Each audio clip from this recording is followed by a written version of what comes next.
haqlariga duo qilamiz inshaallohul karim. Undan keyin xayriya karvonimiz safarga chiqadi. Ya Alloh, ya Rahim, ya Rahman. O'zingga go'zal daqiqalarda turib duolar qilamiz ya Robbiy. Duolarimizni mustajob ayligin.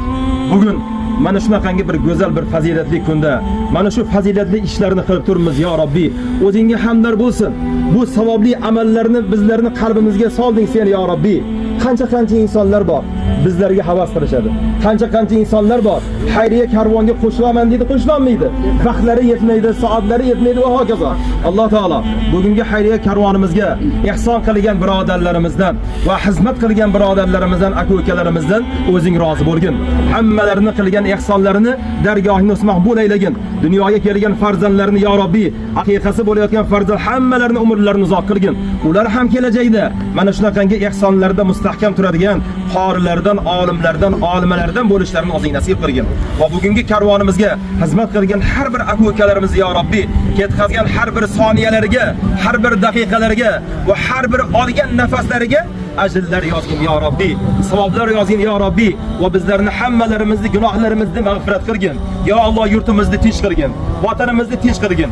Yurtimiz tinch ekan, bunaqangi yaxshi amallarni qilib turibmiz ya Robbiy. Va mana bu yaxshi amallarimizni umrimizning oxirigacha bardavom qilmoqligimizni hammalarimizga nasib qilgin. Ya Alloh, bizlarni mana shunaqangi bir yaxshi ishlarda jamlading ya Robbiy. Qiyomat kunida ham jannatingda bizlarni jamlagin va jamolingni ko'rishini hammalarimizga nasib qilgin. Va sallallohu ta'ala ala khayri xalqihi Muhammad va ala alihi va ashabihi ajma'in bi rahmatika ya arhamar rohimin. Allohu akbar. Alloh rozi bo'lsin. Inshaalloh. Mana tumanimizda bir birodarimiz mana shu yosh farzandlarini bir hordiqlarni chiqarishlik maqsadida 100 ta bilet berdi mana shunaqangi. Tipda berdiki, o'sha qiynalgan xonadonlar bormi, farqi yo'q, kim bo'lsa ham o'sha 100 ta farzandlarni olib kelinglar. 100 nafar farzandlar kelib, maza qilib o'ynab ketsin deb. Alloh rozi bo'lsin.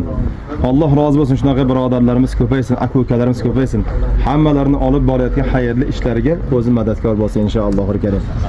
Rahmat.